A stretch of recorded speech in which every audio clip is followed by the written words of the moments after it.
Dios le bendiga. Llegamos al quinto sello de este capítulo 6 de Apocalipsis. Cuando abrió el quinto sello, vi debajo del altar las almas de los que habían sido muertos por causa de la palabra de Dios y por el testimonio que tenían. Y clamaban a gran voz diciendo: ¿Hasta cuándo, Señor santo y verdadero, no juzgas y vengas nuestra sangre en los que moran en la tierra? Y se les dieron vestiduras blancas y se les dijo que descansasen todavía un poco de tiempo hasta que se completara el número de sus consiervos y sus hermanos, que también habían de ser muertos como ellos. Y llegamos al quinto sello. Y contrario a los primeros 4 sellos, cuando Juan es invitado por uno de los ancianos o por un ser viviente a ver, en este caso, ningún ser viviente o ningún anciano invita a Juan a presenciar la siguiente visión. Y lo que Juan ve son las almas de los mártires de la gran tribulación. Dice la Biblia: cuando abrió el quinto sello, vi debajo del altar las almas de los que habían sido muertos por causa de la palabra de Dios y por el testimonio que tenían. El texto es claro al decirnos la causa de la muerte de estas personas. Dice la Biblia que es por causa de la palabra de Dios y por el testimonio que tenían. De hecho, la palabra testimonio proviene del griego marturia, de donde viene nuestra palabra española mártir, el cual denota una persona que ha muerto por causa de Cristo. Algunos opinan que estos mártires son los cristianos o serán los cristianos que atravesarán por la gran tribulación. Sin embargo, nosotros creemos que la iglesia no pasará por este periodo, ya que la iglesia se irá en el arrebatamiento. Más bien, estas almas corresponden a hombres y mujeres que creerán a la palabra de Dios durante este terrible periodo de tiempo, que incluso por causa de su fe serán perseguidos y muchos muertos. El Señor Jesús lo dijo en su sermón apocalíptico, Mateo 24, verso 9 al 13: entonces os entregarán a tribulación y os matarán. Seréis aborrecidos de todas las gentes por causa de mi nombre. Muchos tropezarán entonces y se entregarán unos a otros, y unos a otros se aborrecerán. Y muchos falsos profetas se levantarán y engañarán a muchos, y por haberse multiplicado la maldad, el amor de muchos se enfriará. Mas el que persevere hasta el fin, éste será salvo. El Señor es claro cuando dice: mas el que persevere hasta el fin, éste será salvo. Es decir, que en aquel día todo aquel que profese a Cristo será asesinado o matado, perseguido. Ahora, entendamos que siempre ha habido persecución. En los primeros 3 siglos de la iglesia hubo persecución por aquel que creyere o profesare la fe en Cristo Jesús.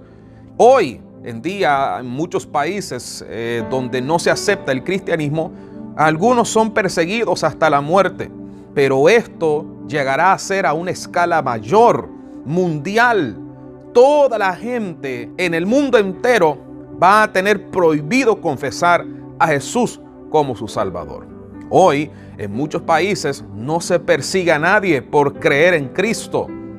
Y tenemos la libertad en muchos países de confesar y profesar nuestra fe. No será así en aquel día. Es por eso que hay que aprovechar hoy el tiempo mientras en muchos países no hay persecución, porque llegará el momento donde esto será mundial.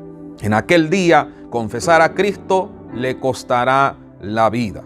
Lo mejor es creer hoy en Cristo y escapar ese terrible periodo que viene para este mundo.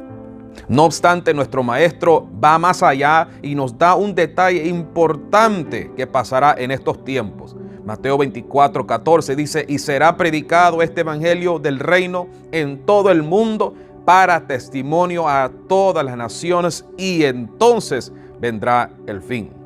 Algunas personas usan este versículo para afirmar que el evangelio llegará en nuestros tiempos a todas las naciones del mundo. Sin embargo, esto no será así. Actualmente existen varios países donde el evangelio de Cristo es prácticamente impenetrable. especialmente en los países donde las religiones principales son el hinduismo, budismo y el islam. Y algunos países comunistas se declaran ateos. Pero en aquel tiempo, es decir, en el tiempo de la tribulación, la gran tribulación, la palabra de Dios, es decir, el santo evangelio, llegará hasta el último rincón de esta tierra y muchos creerán, aunque tendrán que pagar con su vida, como lo hicieron los primeros cristianos de los primeros 3 siglos. Ahora bien, la pregunta es, si la iglesia no está, ¿quiénes serán los predicadores del evangelio? Como ya veremos más adelante en otro video, serán los 144,000 sellados y los 2 testigos los que se encargarán de dar testimonio de la verdad en ese terrible tiempo. Recordemos también que Juan mira estas almas debajo del altar. Estas almas son vistas debajo del altar y ellos claman por justicia. Sin embargo, se les otorga vestiduras blancas hasta que se completara el número de mártires en este periodo. Dice la Biblia, y clamaban a gran voz diciendo: ¿hasta cuándo, Señor santo y verdadero, no juzgas y vengas nuestra sangre en los que moran en la tierra? Y se les dieron vestiduras blancas y se les dijo que descansasen todavía un poco de tiempo hasta que se completara el número de sus consiervos y sus hermanos, que también habían de ser muertos como ellos. Qué bueno es saber que aún en esta dispensación Dios seguirá otorgando oportunidades de salvación. Estas almas, después de su martirio, entrarán al descanso eterno. Si a usted le ha gustado este corto video, no se olvide dejar su comentario, darle un like al video y compartirlo. Dios le bendiga.